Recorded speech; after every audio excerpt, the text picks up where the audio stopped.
Entre Caixa e BB Seguridade, eu, pessoalmente, ainda acho que hoje tem muita mais margem de segurança em BB Seguridade do que a Caixa. Como você vê? Eu queria comentar também pra gente falar de Klabin. O pessoal aqui da Genial me deram uma camiseta que tá escrito: quem não tem Klabin é louco. Eu queria tocar nesse ponto de Vale especificamente. Hoje em dia, o que a gente tá vendo? Ruído pra caramba na empresa. Qual que é a sua visão, assim, pra Vale?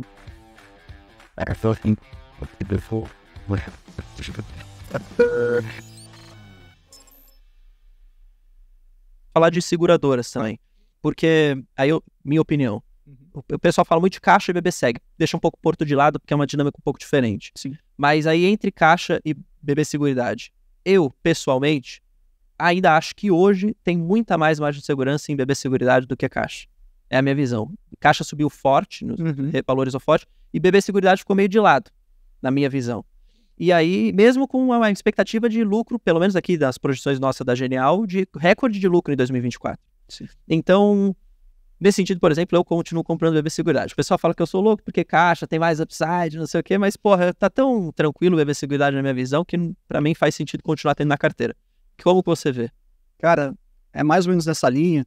E lá na GF, a gente sempre gosta de falar o seguinte. Tem Caixa lá? Vocês cobrem Caixa lá? Vocês falam? Eu fiz hoje. Você fez hoje?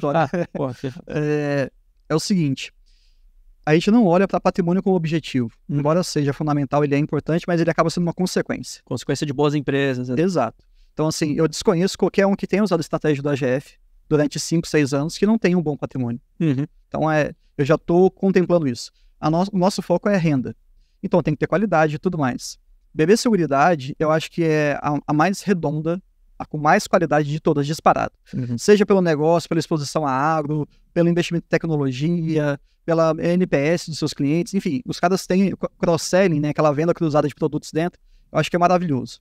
Então, você olha a Record atrás de Record, e o Sperendio, Rafael Sperendio, né, o CFO, o cara ele é extremamente aberto a conversar e explicar. Quando você sente, eu pelo menos sinto isso, e como analista eu tenho um pouquinho mais de contato, essa conversa desses executivos, do time de RI, como é transparente, isso é um ponto positivo para mim. A entonação que o sujeito fala numa teleconferência, fala assim, cara, tô gostando. Klabin também tem muito isso, que a gente vai falar mais pra frente, mas na BB Seguridade eu gosto assim, tá redondo e é de novo.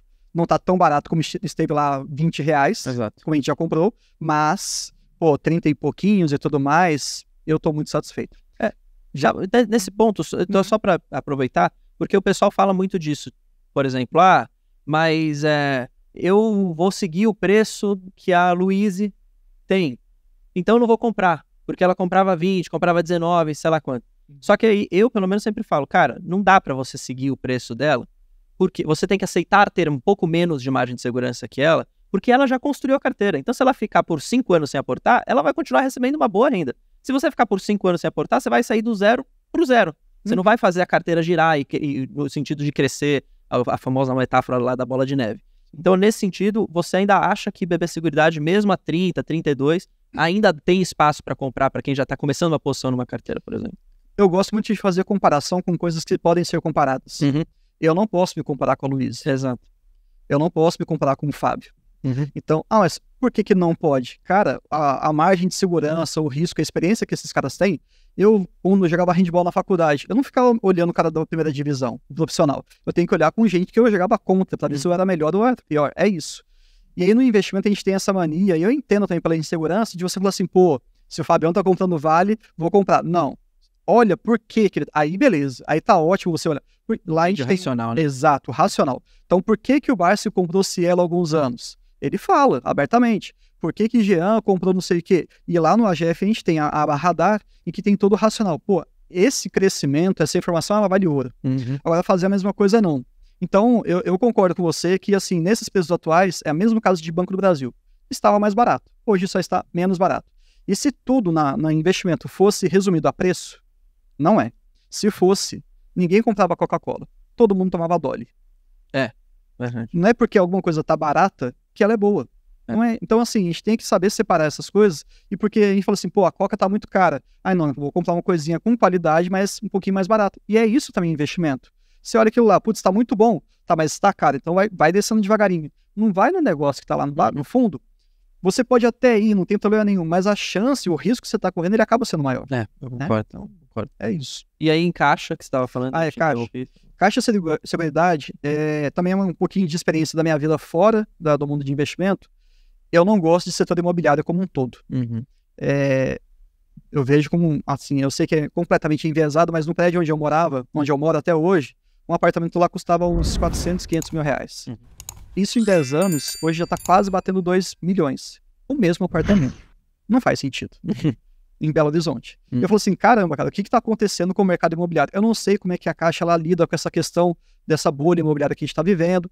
Então, por questões estruturais, eu fico meio assim, cara, eu tenho um pé atrás. Você acha que uma espécie do portfólio da Caixa te assusta mais do que o portfólio de BB Seguridade? E eu acho que me assusta mais pela minha experiência enquanto pessoa, que ela tem um valor na nossa decisão, né? Mas eu acho mais difícil fazer a leitura desse mercado imobiliário. Entendi. E eu já vi em alguns relatórios anteriores da Caixa, não uma concorrência direta com a Caixa Econômica Federal e a Caixa Seguridade, mas um certo atrito de algumas linhas, pequenas linhas de negócio. E eu não enxergo nada isso aí em BB Seguridade. Entendi. Elas trabalham como sinergia. Na Caixa, trabalho porque uma precisa da outra, são muito boas, mas acho que tem mais entrosamento na BB Seguridade. Entendi. Então, BB Seguridade seria a sua escolha para uma seguradora hoje? Com certeza. Maravilha. E aí, agora, eu queria comentar também, pra gente falar de Klabin. O pessoal aqui da Genial, até do meu canal também, me deram uma camiseta que tá escrito, quem não tem Klabin é louco. Aí veio o CFO da Klabin aqui, eu tirei uma foto com ele, quem não tem Klabin é louco.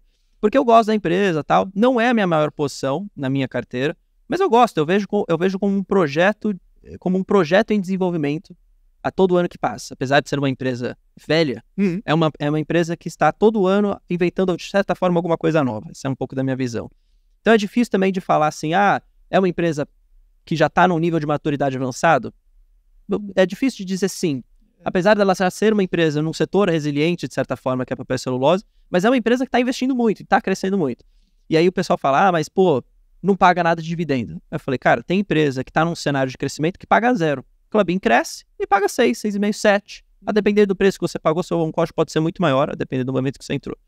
Como que você olha para a Klabin? O que você acha? A primeira coisa é rebater essa ideia dos 6%, né, que não paga dividendo. Quem estava reclamando tem uma bonificação de 10.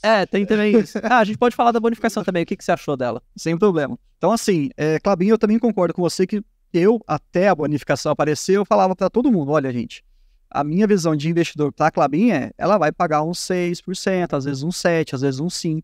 Mas aquele lance da bola de neve, a nossa cabeça, ela não consegue enxergar efeito de juros compostos. Isso já foi provado por N questões. Então, é aquilo lá que vai pingar sempre. E tem um negócio que é o lance da perenidade da Klabin em si. Eles estão se reinventando, mas na hora que você olha em termos de vantagem competitiva, menor custo caixa em relação ao mundo inteiro, ou um dos menores, pelo menos. Para quem não entende isso muito bem, para você fazer as embalagens, fazer todos aqueles produtos, coloca todos os concorrentes do mundo na mesma sala. A Klabin vai gastar menos. É isso. Se gastar menos, ela aguenta vender mais barato. Outras empresas não. Então isso traz para ela uma força de mercado absurda. Ela consegue repassar preço de inflação para os seus produtos. A gente chama isso em inglês de pricing power. Acho que é o único termo que eu vou usar em inglês aqui. Mas é a capacidade de você conseguir adequar os preços sem prejudicar suas margens e sem prejudicar a quantidade de cliente. Cara, isso é inacreditável. E aí a gente tem aqueles movimentos globais, né? Envelhecimento de população, etc. Ela está muito bem posicionada. E aí junta com 13 bilhões, foi para uma 2, né? Quase 13 bilhões. E eu desconheço empresa que invista 13 bi sem saber o que está fazendo. Não é pouca grana. Ineficiente para fazer isso, sabe? Não é o caso da Klabin. E aí até o caso da Arauco, né? Que vendeu 5 bilhões, eu tenho que ver direitinho esse número, para comprar as terras. Então assim, os caras fazem volumosos investimentos, mas quem acompanha a empresa, esse seu preço ali, o seu yield on cost, né? O quanto que você está em relação ao que você gastou, cara, isso está crescendo bem. E eu sempre convido as pessoas, olhem a porcentagem, o dividend yield, maravilha, mas olha a taxa de crescimento do dividend yield, que isso é muito importante. E aí você começa a enxergar assim, esse negócio está funcionando. Aí veio a grande maravilha, né, o anúncio ali da bonificação. Eu entendo que é super saudável. Eu não sei se você reparou, mas com o projeto KIT, o próprio Ivo, né, o Marcos Ivo, ele falou, gente, a nossa alavancagem ela vai subir, ainda dentro da nossa política, ou seja... até 4,5 vezes em período de investimento, é legal de mencionar. Exatamente, 3,5 a 4,5, né? É isso. Isso aí. E aí, na hora que vai chegar até 4,5, não vai estourar, mas eles vão absorver todo o projeto KIT, esses bilhões, aparentemente, em um ano. Você fala, cara, como é que você absorve essa alavancagem em um ano? Eu nunca, até hoje, eu estou no mercado há pouco tempo, mas eu não vi nenhuma empresa fazendo isso. E a Klabin faz, ela absorve, já coloca lá, e o próprio projeto já vai pagando, né? Então, assim, é muito estratégico. Não, e é normal em períodos de investimento que a empresa fique mais alavancada. É normal. Sim. Eu até, quando o Marcos veio aqui no podcast, eu falei, bom, Marcos, beleza, teve o Puma 2, aí todo mundo estava esperando que ia começar a desalavancar, e vocês anunciaram aumento de CAPEX e o caramba. Tudo bem, tá dentro da tese da empresa, né? Continuar crescendo, continuar trazendo vantagem competitiva, observando essa visão de eficiência, de melhora de custo para frente. Aí veio o projeto Caetê, logo depois, quando eles tinham anunciado aquele aumento de CAPEX, acho que um dia depois, se eu não me engano. Uma semana depois, eles anunciaram o projeto. Aí já deu uma apaziguada nos analistas em geral. E aí eu falei para ele, beleza, e agora? A gente começa a ver a desalavancagem abaixar? Ele falou, olha, se não tiver investimento, sim. Eu falei, mas vai ter? Aí ele, não, vamos ficar com o que a gente tem. Então, tipo, deu a entender que talvez a gente continue tendo anúncios de novos investimentos, mas não necessariamente isso é ruim, porque isso tem a ver com a empresa ganhando share, ganhando mercado, né, e perseguindo as tendências, né? Acho que isso é bom da Klabin também, porque tem essa diversificação de portfólio que eles conseguem fazer muito bem isso. Sim, eu acho que o grande ponto da Klabin, eu não sei se você tem essa impressão, o Cristiano Teixeira e o Marcos Rio, quando eles falam, eu fico muito tranquilo. Eles falam de uma... Falam com muita convicção. O livro, assim, você não fica assim, putz, esse cara não sabe nem o que ele tá falando. Eu não percebo isso. E eu já tive a oportunidade de conversar com várias pessoas de mercado, e você vê algumas pessoas que falam, putz, tá um pouquinho complicado isso aqui, não tô entendendo muito bem. Mas lá na Klabin também, de novo, investindo em pessoas. Então, eu fico bem confortável. Pode falar. Não, pode. Não, acho que a Klabin, só para fechar realmente, ela tem aquela questão de pagar pouquinho, mas ela vai pagar sempre. E eu acho que vai ser uma daquelas empresas que eu pretendo, não tenho filhos ainda, mas pretendo deixar para eles. Muita tranquilidade. Cara, eu também vejo isso, porque não, é incomparável você falar que, a Klabin deveria estar pagando o mesmo yield de uma Taesa. Ou não Taesa em si, mas uma elétrica, ou uma empresa mais já madura nesse sentido, né, com menos crescimento contratado. Não sei se dá para usar essa palavra. Mas eu sempre falo pro pessoal que xinga falando que o dividendo é baixo. Falei, cara, ela poderia estar pagando zero se ela quisesse. Porque ela poderia justificar e falar assim, não, a gente vai reter tudo pra gente continuar crescendo. Mas eles conseguem crescer ao mesmo tempo que pagam. Então isso é um bom de dois lados. É uma cereja boa de comer, assim, nesse sentido. E você já leu aquele livro da saga da família Klabin-Laffer? Não. Eu gosto muito de ler biografia e eles fizeram uma biografia da família, contando toda a história da Klabin desde o início. E na última página, ou penúltima, você desdobra as últimas páginas, ele mostra a árvore genealógica, com uma cacetada de descendente que vive por conta da Klabin. Então você fala assim, cara, eu posso estar do lado desses sujeitos aqui, eles estão ganhando por ter parte da Klabin. Por que eu não posso também? Será que eles vão ser irresponsáveis nesse ponto? É claro que isso aqui é um argumento nada técnico, mas quando você vai tomar sua decisão, isso aí é legal também. No investimento, mercado financeiro, muita gente gosta de colocar números, mas a gente está de novo lidando com pessoas. Então as explicações do que acontece no mercado, elas envolvem pensamento, comportamento humano. Então juntar o objetivo com o subjetivo é o ideal. Eu acho que a gente não pode negligenciar isso. Então segurança de como é que eles falam, como é que você se sente confortável. Eu deito minha cabeça no travesseiro de noite. Klabin trouxe ali um resultado meio esquisito. Não, tô tranquilo, cara. Se isso está acontecendo, maravilha, porque você sabe que ela vai crescer e vai ter pequenos movimentos de queda. Isso é normal. Teve no Klabin Day queda de 4, 5% no dia, não sei se você lembra. Sim, aí quando eles anunciaram aquele CAPEX, CAPEX. Aí no dia seguinte caiu mais 4, 5%. Eu falei, caramba, cara, a empresa tá redonda, não tá ruim e o mercado tá batendo. Aí, de novo, oportunidade. Exato. Eu lembro acho que foi quando o Jean veio aqui, o Jean e o Fábio, ou o Jean, a Luiz e o Felipe, que eles vieram aqui. E aí eu acho que a preferencial, a Klabin 4, tava uns 3,60 nessa época. E aí a gente tava falando, não sei o quê, e aí o Jean contou, ele falou, Bruno, eu fui lá, Bruno também chama o Bruno, o pessoal que não sabe eu também chamo Bruno. Aí falou, a gente foi lá, eu não me lembro onde que eles tinham ido, na uma das plantas lá da Klabin, falou, cara, a empresa tá crescendo pra caramba, tá investindo pra caramba, a operação não tá parando, os caras estavam até fazendo álcool em gel da celulose pra vender, puta tecnologia, ele falou, e o negócio tá 3,60. Falei, ali foi a visão que eu falei assim, cara, eu tô investindo nisso daqui, e não na cotação. E aí foi quando ele falou, cara, eu vou comprar mais, entendeu? Então acho que esses negócios, o pessoal começar a ficar mais perto das empresas, é uma baita dica, assim, para você conseguir entender e ficar tranquilo com o investimento que você está fazendo. E acho que o AGF fez muito bem isso quando visita, faz os vídeos e tal. Isso traz para as pessoas, tipo, ó, é nisso que você investe. Materializa. Então, materializa. É nisso que você está investindo.